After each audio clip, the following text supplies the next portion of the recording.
farol que me guia, é a luz do meu caminho.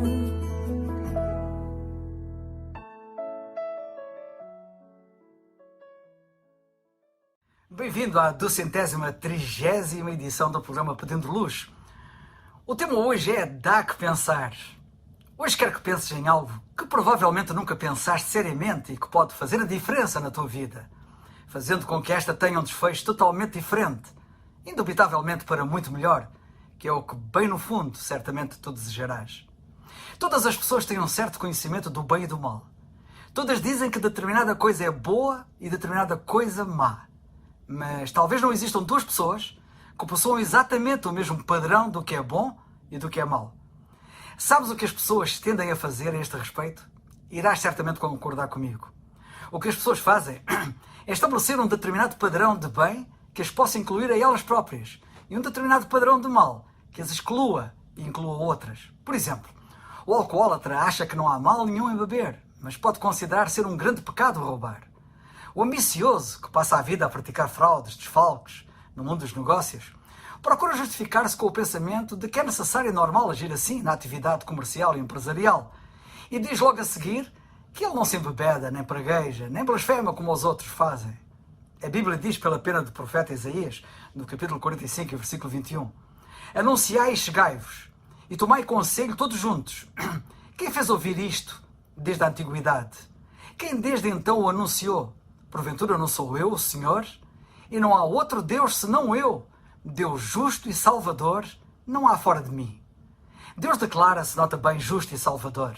Registra isto. Somos informados de que Deus é justo e salvador. Aquele que é imoral orgulha-se de ser generoso e de ter um bom coração enorme para os demais. Ou como se costuma dizer, ele não faz mal nenhum aos outros, exceto a si próprio. O homem honesto, moral, amável e cuidadoso para com a sua família satisfaz-se a si próprio fazendo aquilo a que ele chama de seu dever e olha ao seu redor compadecendo-se dos pecadores declarados que ele vê à sua volta. Porém, nunca considera quantos pensamentos maus, quantos desejos pecaminosos ele já produziu no seu próprio coração, mesmo que desconhecidos dos outros. E se os produziu? Não há aqui exceções. Acontece com todos. Porém, é importante que saibas que Deus julga o coração, apesar do homem só olhar para a conduta exterior. Uma enorme armadilha jaz no facto de cada um se comprazer por pensar não estar a fazer algum tipo de mal, comparando-se sempre a alguém que tenha cometido algum pecado que ele acha haver conseguido evitar. Tudo isto prova que os homens não se julgam a si próprios, segundo um padrão único do que é realmente bom e do que é realmente mau, mas tão somente tomam como sendo bem aquilo que mais lhes agrada, condenando os outros. Contudo, há um padrão com o qual tudo será comparado e de acordo com o qual tudo será julgado, um padrão de verdadeira justiça. E tudo o que não corresponder a esse padrão será condenado. Esse padrão não é nada menos do que a justiça de Deus. Infelizmente muitos ignoram-na, mas não deviam. Tu não deves ignorá-la. A Bíblia diz em Romanos 10:3, porquanto não conhecendo a justiça de Deus e procurando estabelecer a sua própria justiça, não se sujeitaram à justiça de Deus. Mas Jó, no livro que tem o seu nome, no capítulo 35, diz, tens por direito dizeres, maior é a minha justiça do que a de Deus? Quando descobrires que não é comparando-te a ti próprio com os outros que serás julgado, mas por seres comparado com o próprio Deus, então a tua consciência começará a ser despertada para olhares para o pecado de outra forma. Perante Deus, reconhecer-te-ás culpado e arruinado e não tentarás justificar-te a ti mesmo apontando para alguém que seja pior, mas ficarás ansioso por saberes se é possível que Deus, diante de quem sabes estar condenado, te poderá desculpar ou perdoar. Os escribas e fariseus mencionados no capítulo 8 do Evangelho de João eram pessoas muito moralistas e religiosas e ficaram imensamente agastados quando encontraram uma mulher abertamente em pecado de adultério e prostituição, indignando-se muito contra ela. A justiça e a lei de Moisés mandavam que ela fosse apedrejada até à morte. Não seria conveniente que uma tal mulher pecadora continuasse a viver? É um conforto e um alívio para o depravado coração do homem quando este pode encontrar alguém que julgue ser pior do que ele próprio. Ele pensa que o pecado maior do outro o desculpa desculpa o seu próprio pecado. E enquanto acusa e censura veementemente o outro, ele esquece do seu próprio mal. E assim, sem disso ter consciência, ele acaba por se regozijar na sua própria iniquidade. Mas isto não é tudo. Os homens não apenas procuram gloriar-se e exultar na queda e ruína dos outros, como não podem aguentar ouvir ou pensar a respeito de Deus, exibindo graça a quem quer que seja. Graça, que significa perdão total e gratuito de todo o pecado, de todo o mal, sem que Deus exija ou espere algo daquele que é assim perdoado, é um princípio tão oposto a todos os pensamentos e caminhos humanos, tão acima do homem, que este tem aversão a isso. O seu coração chama com frequência a isto de injustiça. Ele próprio não age desta maneira e não gosta de pensar que Deus o faça. É muito humilhante para o homem ele ser obrigado a aceitar que está dependente inteiramente da graça para a sua salvação e que nada que tenha feito ou que possa vir a fazer no futuro o tornará indivíduo justo e apto para a graça, mas que a sua miséria, pecado e ruína são as únicas reivindicações que reúne para beneficiar dessa mesma graça. Os escribas e fariseus não podiam entender isso e, não querendo reconhecer que eles próprios eram pecadores, desejaram embaraçar o Senhor Jesus Cristo. Assim, se ele absolvesse a mulher, diriam que ele era injusto. Se ele a condenasse, iriam dizer que não era misericordioso. Tais mulheres devem ser apedrejadas, diziam eles. Tu, pois, que dizes? Na verdade, a sentença era justa. A prova da culpa da mulher era inquestionável e a lei era clara. Mas quem é que iria executar a sentença? O homem pode facilmente condenar, mas quem é que tem o direito de executar a condenação? O Senhor disse-lhes: aquele que dentre vós está sem pecado, seja o primeiro que atire pedra contra ela.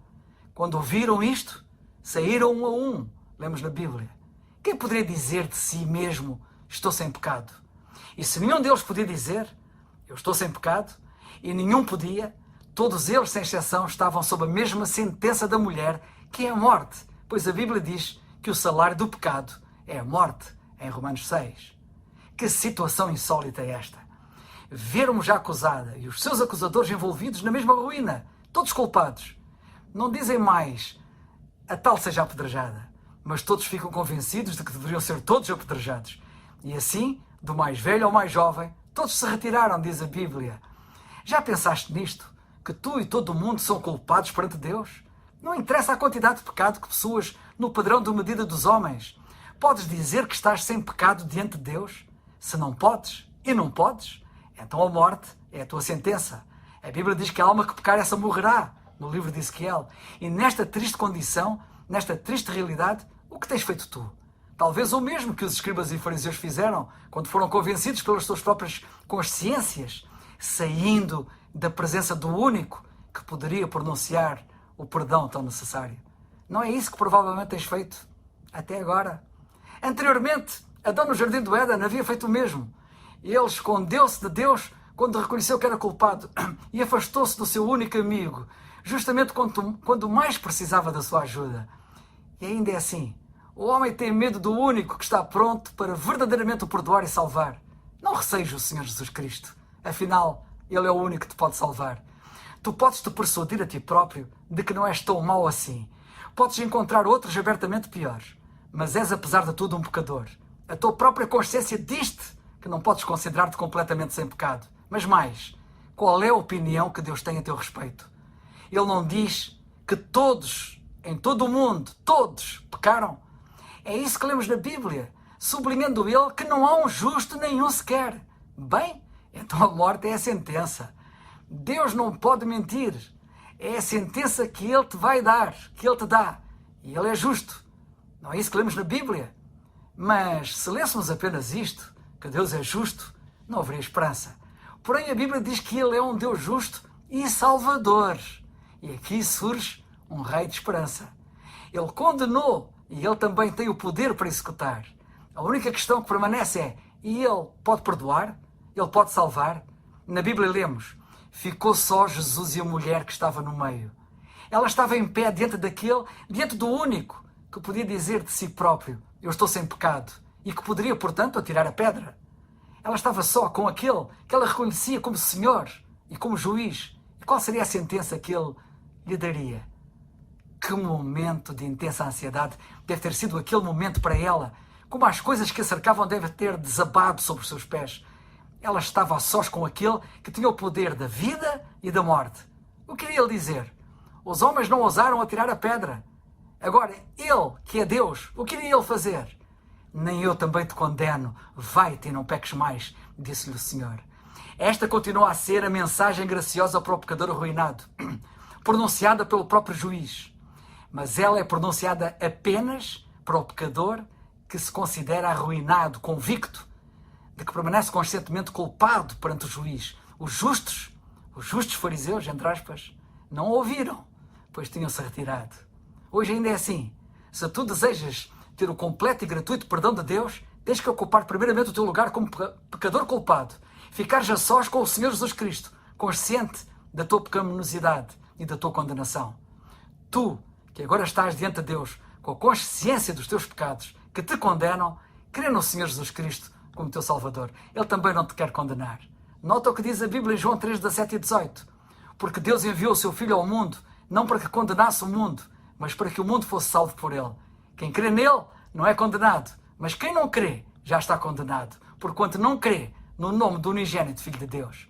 A Bíblia diz em Atos 16, 31, crê no Senhor Jesus Cristo e serás salvo. É o farol que